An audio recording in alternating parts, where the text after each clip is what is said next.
Hello and welcome. तो चलो फिर देखते हैं ऊपर इंटरेस्ट पोजीशन। देर से आए डाटा तो फिर देर से बना रहा हूँ। ठीक है, तो लेट अस सी।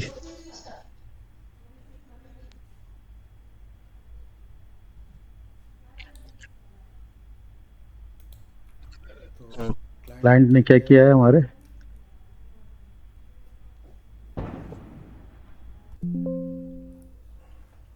ठीक है, तो क्लाइंट ने क्या किया है, क्लाइंट ने करीबन 27,000 क्वांटिटी जो है फ्यूचर को बाई किया है और 20,000 फ्यूचर को सेल भी किया है। ठीक है, तो ओवरऑल पोजीशन में कोई ज़्यादा चेंज नहीं है। 7,000 क्वांटिटी से उनकी बाइंग बढ़ गई है, तो थोड़े से बुलिश पोजीशन इनकी इंक्रीज हो गई है। ठीक है, कॉल में क्या किया उन्होंने, 15,80,000 कॉल को बाई किया है और करीबन 12,74,000 क्वांटिटी कॉल को सेल किया है। तो करीबन 3 लाख क्वांटिटी जो इनके पास कॉल की बाइंग की ज़्यादा पड़ी हुई है। ठीक है, तो और पी में क्या किया, पी में आज उन्होंने फ्रेश पोजीशन कुछ नहीं बनाई है। जो उनके पास एग्जिस्टिंग पोजीशन थी उसी को उन्होंने स्क्वायर ऑफ किया है। इसके कारण उनकी जो होल्डिंग है पी की 7,29,000 के आसपास पी की सेलिंग पड़ी हुई थी।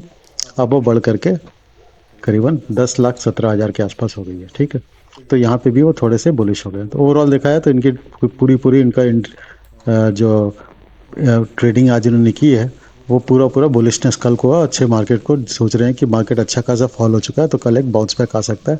उस हिसाब से उन्होंने पोजीशन क्रिएट कर रखी है। डीआई ने क्या किया हुआ, डीआई ने छोटा सा अपना फ्यूचर को बैंक जो बाइंग थी उसको क्लोज कर दिया और फ्रेश पी की बाइंग की है। तो ये भी थोड़ा सा बेरिश पोजीशन लेके चल रहा है कल के लिए, बहुत स्मॉल क्वांटिटी से ही। ठीक है, एफ ने क्या किया है, थोड़ी सी फ्यूचर की बाइंग की है और फ्यूचर की सेलिंग भी की है। फ्यूचर की सेलिंग करीबन 11,000 क्वांटिटी है, बाइंग छोटी सी 8,800 क्वांटिटी है खाली। ठीक है, तो सेलिंग थोड़ी सी और उनकी पोजीशन जो है बढ़ गई है उनके होल्डिंग में। ठीक, तो और थोड़ा सा बेरिश हो गए हैं फ्यूचर में भी। सी में क्या किया उन्होंने, करीबन 2,58,000 उन्होंने सी की बाइंग की और 3,60,000 सी की सेलिंग की है। ठीक है, तो यहाँ पे करीबन 1,04,000 क्वांटिटी इनके पास सी की सेलिंग की ज़्यादा पड़ी है। तो यहाँ पे वो बेरिश पोजीशन लेके चल रहे हैं। पी में क्या किया उन्होंने, पी में उन्होंने करीबन 90,000 क्वांटिटी पी की बाई की है और 54,000 क्वांटिटी पी की सेलिंग की है। तो पी में थोड़े वो 3,60,000 के आसपास इनके पास, सॉरी 36,000 क्वांटिटी इनके पास पी की बाइंग की ज़्यादा है। तो यहाँ पे भी वो बेरिश पोजिशन है। तो ओवरऑल भी बेरिश है। ठीक है, ओवरऑल होल्डिंग में भी बेरिश है और इंट्राडे के लिए शॉर्ट टर्म के लिए भी, मतलब BTST की पोजीशन जो चली है इनकी वो भी आपकी शेयर मतलब कि बेरिश की तरफ ही चल रही है। ठीक है ना, तो ये सारी पोजीशन जो है BTST की पोजीशन है। क्या पोजीशन वो कैरी फॉरवर्ड कर रहे हैं कल के लिए। ठीक है ना, इसको ये नहीं समझ लेना कि ये कल के शाम तक के लिए पोजीशन है। ये BTST है, हो सकता है मार्केट खुलते ही सारे क्लोज हो जाए। ठीक, तो उसके बाद हमारे प्रो का क्या कहानी हुई आज। प्रो ने क्या किया, 20,000 क्वांटिटी जो है फ्यूचर की बाइंग की है और करीबन 16,600 क्वांटिटी फ्यूचर की सेलिंग भी की है। ठीक है, तो थोड़ी सी इनकी सेलिंग की पोजीशन थोड़ी सी रिड्यूस हो गई है होल्डिंग में।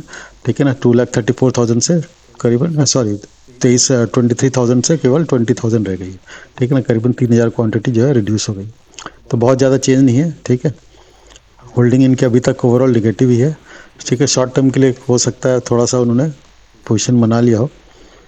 ठीक है, तो लेट अस सी।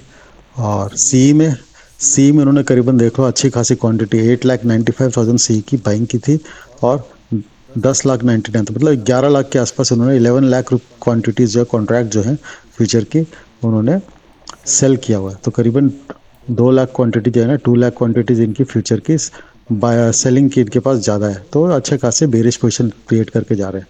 और पी में क्या किया उन्होंने, पी में देखो उन्होंने पी की सेलिंग की पोजीशन क्लोज कर दिया। ठीक है, और सारा का सारा पैसा पी साइड में जो भी लगाया उन्होंने वो पी की बाइंग में लगाया। तो कल ये मार्केट का ठीक ठाक डाउनफॉल देख रहे हैं। 2,48,000 के आसपास इनके पास पी की बाइंग की पोजीशन क्रिएट हो गई। तो शॉर्ट टर्म में भी वो कल के लिए BTST पोजीशन भी उनकी जो है कैरी कर रहे हैं, जो वो उनका सीधा पूरा पूरा बेरिश साइड का है। और होल्डिंग भी देखो, जैसे पी में देखोगे तो उनके पास 1,59,000 पी की सेलिंग ज़्यादा पड़ी थी। अब ये पूरी पूरी शिफ्ट हो गई पी की बाइंग में। ठीक है ना, तो ओवरऑल होल्डिंग के हिसाब से भी बेरिश है, शॉर्ट टर्म के हिसाब से भी बेरिश है। ठीक है ना, तो टोटल जो है मार्केट जो है हमारे बड़े प्लेयर जो हैं वो बेरिश पोजीशन लेके चल रहे हैं। ठीक है, अब ऐसे कंडीशन में क्या होगा, मार्केट में अगर अच्छा खासा गैप डाउन हो जाता है या पहला कैंडल बहुत नीचे तक चला जाता है, ठीक है, तो उस केस में हमें इमीडिएटली हमें कोई भी फ्रेश पोजीशन शॉर्ट साइड की नहीं बनानी चाहिए। रीज़न भी, ये बीटीएसटी करके चल रहे हैं शॉर्ट साइड की पोजीशन, ठीक है। मार्केट खुलते ही इनको अच्छा खासा प्रॉफिट दिखने लगेगा, तो चांसेस ये है कि प्रॉफिट बुकिंग की पोजीशन आ सकती है इनकी, ठीक है। प्रॉफिट बुकिंग आने क्या होगा, मार्केट थोड़ा सा अपसाइड की तरफ आएगा, मतलब शॉर्ट किया हुआ शॉर्ट की कवरिंग आएगी, तो मार्केट में अपसाइड रिकवरीज की तरफ मूवमेंट आएगी, ठीक है। तो इमीडिएटली हमें शॉर्ट की पोजीशन नहीं क्रिएट करनी। ऊपर जाने के बाद प्राइस एक्शन देखे, एक हो सकता है कि जो जिस लेवल पे खुला हो या फिर गैप फिलअप करने के लेवल तक आ जाए, ठीक है। कहीं से भी अगर फिर हमें दोबारा से डाउन ट्रेंड दिखना स्टार्ट होता है, तब हमें फिर पोजीशन को ऑब्जर्व करके फिर बनानी चाहिए, ठीक। क्योंकि कई बार क्या होता है मार्केट अगर गैप डाउन खुला, ठीक है, तो हमारे जो रिटेलर जो है, जो कि लॉन्ग की पोजीशन लेके चले हुए हैं, ठीक है ना, ये अच्छे खासे लॉस में बैठे होंगे। ये लॉस में बैठे होंगे तो ये क्या करेंगे, अपनी लॉस को, अपनी जो लॉन्ग की पोजीशन है उसको अनवाइंड करना स्टार्ट करेंगे। तो लॉन्ग अनवाइंडिंग होगी तो मार्केट नीचे की तरफ जाएगी। जब मार्केट नीचे की तरफ जाएगी, ठीक है ना, क्योंकि साइकोलॉजी की बात है, ये प्रॉफिट में होंगे तो या फिर अपने काटने की हड़बड़ी में नहीं होंगे इसको आरफ करने के। ये लॉस में होंगे तो इनको लगेगा कि लॉस को जितना जल्दी मिनिमाइज हो सके उतनी जल्दी बेटर है, तो यह तुरंत अपनी लॉस को बुक करना स्टार्ट करेंगे, ठीक है ना। तो लॉन्ग की अनवाइंडिंग आएगी तो मार्केट नीचे जाने लगेगा। मार्केट नीचे जाने लगेगा तो इनकी प्रॉफिट बढ़ जाएगी, ठीक है। जो ओवरऑल प्रॉफिट मार्केट ओपन होते ही डाउन साइड ओपन होने के कारण इनको जो प्रॉफिट हो रही होगी, इनके लॉन्ग के अनवाइंडिंग से इनकी प्रॉफिट इन बढ़ने लगेगी। और जब ये बढ़ने लगेगी, जब ये लॉन्ग अपना क्लोज कर चुके होंगे, तो फिर ये क्या करेंगे, अब ये सोचेंगे कि मार्केट के डाउन साइड में हमें ये भी अब शॉर्ट इनिशिएट करना स्टार्ट करेंगे। जब ये शॉर्ट इनिशिएट करना स्टार्ट करेंगे तो इनकी क्या होगी, ये जो अपनी प्रॉफिट बुक करना स्टार्ट करेंगे। जब ये प्रॉफिट बुक करना स्टार्ट करेंगे तो मार्केट में जो ऐसे डाउन स्वायर आया था, ठीक है ना, ये आप एक रिकवरी आने लगेगी, क्योंकि इन्होंने शॉर्ट किया हुआ था, ये रिकवरी आने लगेगी। ये रिकवरी आने लगे तो हमारे रिटेलर दोबारा से ट्रैप हो जाएंगे। लॉस पहली टाइम में तो लॉस हुआ ही, रात भर जो नाइट में कैरी ओवर किया था उसमें लॉस हुआ, और फ्रेश पोजीशन बनाई वो भी आपका, उसमें भी स्टॉप लॉस ट्रिगर हो गया। जब इनका स्टॉप लॉस ट्रिगर हो जाएगा तो मार्केट फिर फ्रेश नीचे जाना स्टार्ट कर देगी। इसीलिए नॉर्मली अगर बहुत ज़्यादा गैप, अच्छा खासा गैप डाउन हो, तो कम से कम आधा घंटा तो हमें वेट करना ही चाहिए, देखने के लिए कि फ्रेश पोजीशन किस तरह से मार्केट में प्राइस एक्शन क्या बन रहा है, ठीक है। चलो फिर हम भी प्राइस एक्शन की तरफ चलते हैं,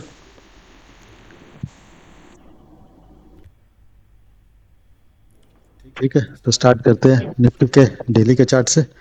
तो निफ्टी का डेली चार्ट, ये डेली का कैंडल देखोगे, अच्छा खासा बेरिश कैंडल है, ठीक। तो ये क्या अपना टारगेट अचीव कर चुका है प्राइस एक्शन का, तो ये हम 75 मिनट्स में दिख जाएगा हमें। तो ये बेरिश कैंडल है, तो हो सकता है फॉलो अप और सेलिंग आए, ठीक। तो लेट अस सी 75 मिनट्स में हमने इसका टारगेट निकाल रखा है या नहीं निकाल रखा, हाँ निकाल रखा है, ठीक है।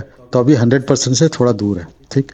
100% 804 का लेवल है, ठीक है। तो मतलब कि हम जो है ये लो ब्रेक करने वाले हैं, ठीक है। 100% अगर इसने अचीव करना है, ठीक है। तो 100% ऐसा नहीं है कि फाइनल लेवल है, 100% के बाद वो 161% तक भी जा सकता है, ठीक है। तो 161% तक जाएगा तो हमारे पास क्या लेवल आएगा,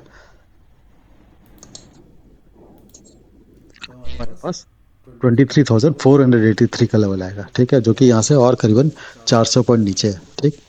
तो चांसेस क्या है, अब हमारे बीच में कोई और वो लेवल भी नहीं है, ठीक है। तो ये तो हमारे इस प्राइस एक्शन के साथ ये टारगेट आ रहा है, ठीक।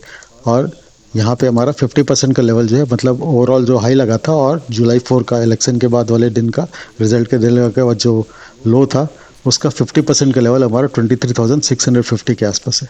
तो फिर हम यहाँ पे 50% पे भी हो सकता है एक पॉज ले सकते हैं, ठीक है। ऐसा नहीं है कि यहाँ से रिकवरी आ जाएगी, यहाँ पे पॉज ले सकते हैं, यहाँ प्राइस एक्शन थोड़ा कंसोलिडेट करना स्टार्ट करे, ठीक। तो हमारे पास पहला टारगेट तो है, पहला हमारा जो कल का लो है, वो अगर ब्रेक होता, मतलब अभी तक का लो है, टेम्प्रेरी जो बॉटम बना हुआ है, इस बॉटम को ब्रेक करने के बाद हम फिर 800 का लिए, पास में इसको क्रॉस करेंगे तो हम सीधे सीधे 847 के लेवल तक पहुंच सकते हैं, ठीक है। तो 647 के लेवल, मतलब 650 के लेवल को तक पहुंच सकते हैं। उसको क्रॉस करेगा तो फिर हमारा नेक्स्ट सपोर्ट जो आएगा वो हमारा 480 का आएगा। 480 को भी क्रॉस किया तो हमारा ये लूनर लेवल है 320 का। 320 के बाद फिर जो हमारा 61% का जो लेवल आएगा, जो कि हमारा हाई टू, और मतलब कि अभी तक का ऑल टाइम हाई जो है, वहाँ से लेकर के हमारा इलेक्शन के रिजल्ट वाले दिन का जो लो था, उसका जो हम 61% जो है हमारा 23,000 का लेवल है, ठीक है। तो सारे लेवल मार्क्ड है। और बॉटम आपका, अब ये मूव जो है ऐसा तो है नहीं है एक ही बार में सीधे सीधे आएगा, ठीक है ना, ऐसा कभी होता नहीं प्राइस एक्शन, ठीक है। तो ये कहीं से भी, अगर ये अभी जैसे ऐसे मूव चल रहा है, ठीक है, ये यहाँ आएगा। तो हो सकता है कि यहीं पे सपोर्ट ले ले या फिर यहाँ कहीं सपोर्ट ले ले, फिर एक बाउंस बैक दे, उसके बाद फिर मूवमेंट के नीचे की तरफ आए। ठीक है, तो कई बार क्या होता है, अगर आप लेके होल्ड करके बैठ गए, टारगेट आपने किसी भी लेवल पे प्राइस एक्शन ऑब्जर्व करके प्रॉफिट बुक नहीं किया, तो ये प्रॉफिट आपका लॉस में कन्वर्ट हो सकती है। इसलिए क्रिटिकल लेवल्स के आसपास प्रॉफिट बुक कर लेना, और फिर उसके बाद नेक्स्ट जब डाउनफॉल आए तब फिर फ्रेश एंट्री कर लेना बेटर है। ठीक है, क्योंकि एक्सपायरी का टाइम भी चल रहा है, मंथली एक्सपायरी भी पास आने वाली है। ठीक, तो वॉलेटिलिटी थोड़ी और इंक्रीज होने के चांसेस हैं। ठीक है, तो इस हिसाब से हम मेरी एक्सपेक्टेशन ये है कि इस तरह से एक मूवमेंट आने के 5 मूव बनते हैं हमारे। ठीक है, तो ये यहाँ से पहला, फिर ये दूसरा, फिर ये तीसरा, फिर ये चौथा, फिर ये पांचवा, इस तरह से करते हुए हम यहाँ तक पहुँचेंगे। ठीक है, या और नीचे तक भी पहुँचेंगे, मतलब पैटर्न इस तरह का रह सकता है। तो अभी जो हम इस वाले वेव में हैं, तो ये वाला वेव हमारा कहीं पे भी सपोर्ट ले सकता है। तो हो सकता है 50% के आसपास हम सपोर्ट ले। ठीक है, लेकिन ये बहुत दूर है, 50% यहाँ से केवल 200 पॉइंट दूर है। आज ही मार्केट 250 पॉइंट टूटी है, तो अगर अच्छा खासा पॉइंट डाउनफॉल आता है तो 250 पॉइंट और टूट गई, तो हो सकता है हम इसके आसपास तक पहुँच जाए, और फिर यहाँ से सपोर्ट लेकर हम फिर वापस अपसाइड की तरफ ये वाले वेव में आ जाए। ठीक, तो ये वाले वो अगर हमारी बैंक निफ्टी का एक्सपायरी नीचे की तरफ रहती है, तो ये वाले वेव में हम इंटर करेंगे। उस दिन हो सकता है हमारी निफ्टी का एक्सपायरी हो, तो निफ्टी का एक्सपायरी में जो लोग शॉर्ट करके होल्ड करके बैठे होंगे, तो वो इस वेव में फंस जाएंगे और वो ट्रैप हो जाएंगे और उनका लॉस हो जाएगा। ठीक है, तो लेटेस्ट सी किस तरह से बनता है। ठीक है, शॉर्ट रखते हैं हमारी, क्योंकि बहुत क्लियर कट दिख रहा है कि मार्केट में बहुत ज़्यादा वीकनेस है। ठीक है, ये तो हमने निकाल रखा था कि इस लेवल तक तो आएगा ही आएगा, इस लेवल पे ही सपोर्ट लेकर के फिर इस लेवल को भी क्रॉस कर चुका है। ठीक है ना, क्योंकि स्मार्ट मनी कंसेप्ट के हिसाब से यहाँ पे हमें दिख रहा था इम्बैलेंस क्रिएट पर किया हुआ, ये इम्बैलेंस को टच करने के लिए आएगा, वो हमने डिस्कस भी किया था। ठीक है, अब तो उसके भी नीचे निकल गया है। बैंक निफ्टी को देख लेते हैं, बहुत ऑलरेडी बहुत देर हो चुका है, तो ज़्यादा लंबा वीडियो रखने का फायदा नहीं है। तो बैंक निफ्टी का अगर हम डेली का चार्ट देखते हैं, ठीक है, तो यहाँ पे भी बहुत अच्छा खासा बेरिश कैंडल है। ठीक है, और ये भी हमारा 61% पे आ चुका है और 81% तक जा सकता है, तो 50,776। तो यहाँ से करीबन 400 पॉइंट नीचे तक का अभी भी रास्ता खुला हुआ है इसका।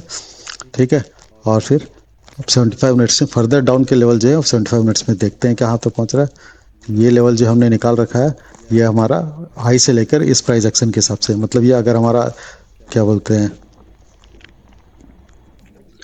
प्राइस एक्शन के हिसाब से हमने ये लेवल निकाल रखा है, ये प्राइस एक्शन के हिसाब से। ठीक है ना, यूं यूं यूं यूं यूं यूं, और अब हम ऐसे जा रहे हैं, तो ये हमारा 61% इस प्राइस एक्शन के हिसाब से। ठीक है, तो यहाँ पे 49,886 का 49,900 के आसपास का लेवल आ रहा है। तो हो सकता है वो अभी 1000 पॉइंट दूर है, तो अभी हम इस लेवल तक का हम एम कर सकते हैं कि इस लेवल तक पहुंच सकती है मार्केट। ठीक है ना, लेकिन उसके बीच में बहुत सारे पड़ाव हैं, तो कैसे कैसे उस पड़ाव पे कब कितने कितनी देर रुकेगी, ये हमें प्राइस एक्शन में ऑब्जर्व करना पड़ेगा। ठीक है, चलो देखते हैं। अब हम 75 मिनट्स का चार्ट में देखते हैं भाई, क्या अगला पड़ाव क्या हो सकता है। ठीक है,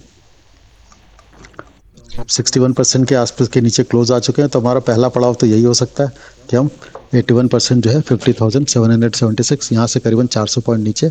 उसके बाद फिर हम ये जो ग्रीन वाली ट्रेंड लाइन चल रही है हमारी जीरो से, मतलब एक्स की, ठीक है,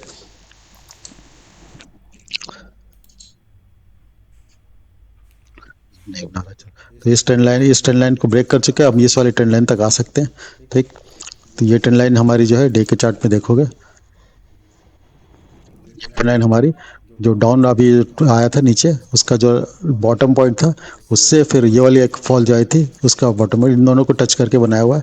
ठीक है ना, मतलब ये 0 to x की ट्रेंड लाइन है। ठीक है, तो 0 to x की ट्रेंड लाइन जो है हमारी, वो अभी एक सपोर्ट का काम कर सकती है, जो कि हमारी अगर कल का डे देखेंगे, तो कल हमारा जो इसका लेवल आ रहा है वो करीबन 50,560 के आसपास आ रहा है। ठीक है, तो यहाँ से करीबन और कुछ नहीं तो 600 पॉइंट नीचे, तो हो सकता है इन दोनों, और इस लाइन को भी ब्रेक किया तो फिर हम ये वाला बॉटम जो है हमारा 50,194, ये नेक्स्ट लेवल हो जाएगा, और उसके नीचे गया तो हम अपने 61% के लेवल तक पहुँच सकते हैं।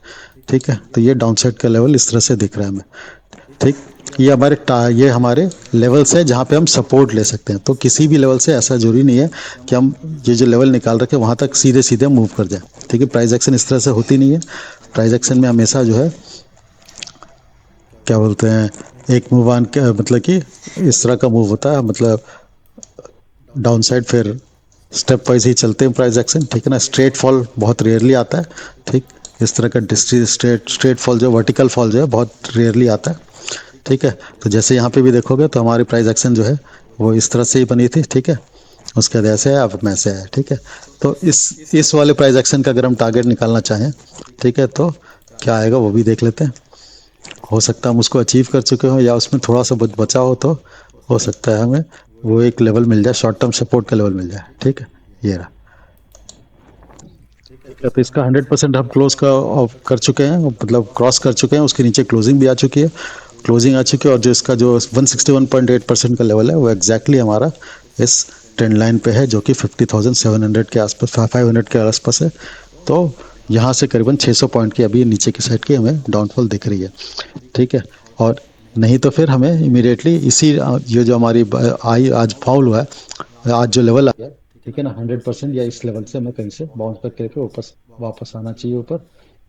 और ऊपर आके फिर हम दोबारा जो है फ्रेश, मतलब कि ट्रेंड चेंज करके थोड़ा सुस्ता करके उसके बाद फिर आराम से अपना नीचे की तरफ की जर्नी दोबारा कंटिन्यू करेंगे। उसके लिए पहले यहाँ पे आके एक सपोर्ट ले ले, फिर ऐसे बन जाए, फिर ऐसे की तरफ move करें, ठीक।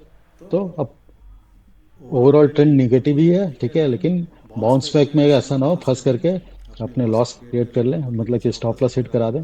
इसलिए बेटर ये है कि जैसे ही कोई टारगेट आए तो वहाँ पे स्टॉप लॉस को ट्रेल कर लें, ठीक है। उसके बाद फिर नेक्स्ट जब आपका बाउंस बैक के बाद जब नेक्स्ट काउंटर स्टार्ट हो, ठीक है ना, बॉटम पे टॉप फिशिंग करने की कोशिश नहीं, अगर हम चाहो तो सेफ होना, अगर ट्रेडिंग करना है तो फिर जब दोबारा इस लेवल को ब्रेक करेगा तो फिर आप दोबारा एंट्री कर सकते हो, ठीक है। अदरवाइज क्रिटिकल लेवल पे प्राइस एक्शन ऑब्जर्व करके, ठीक है ना, जहाँ पे भी आए फिबोनाची डाल करके अपना रेशियोज, इंपॉर्टेंट रेशियोज पे ऑब्जर्व करके वहां से फिर अगर डाउनफॉल नजर आ रहा हो तो दोबारा से एंट्री कर लेना ही बेटर रहेगा, ठीक है। कोई जरूरी नहीं है कि आपके जो जिसमें प्रॉफिट आ रहा हो उसको पहले लॉस में कन्वर्ट होने दो, उसके बाद फिर वेट करो कि वो प्रॉफिट में कब कन्वर्ट होता है तो फिर उसको बुक करें। बेटर है कि जब भी मिले प्रॉफिट, अगर अच्छी प्रॉफिट मिल रही हो, ठीक है, और प्राइस एक्शन जब तक आपके फेवर में चल रहा हो तब तक उसको स्टॉप लॉस ट्रेल करते रहो। और जैसे ही प्राइस एक्शन आपके अगेंस्ट जाने लगे तो आप उसको बुक कर लो, ठीक है। बुक करने के बाद क्या है, नेक्स्ट लेवल के लिए आपको स्टॉप लॉस में भी आपका ये पता हो जाएगा कि मैं कितने रखकर स्टॉप लॉस ले सकता हूँ, ताकि मैं आज की डे ही मेरी नेगेटिव नहीं क्लोज होगी, हमें पॉजिटिव नहीं रहूँगा, ठीक। तो चलो, overall strength weakness, overall market में वीकनेस ही है, ठीक।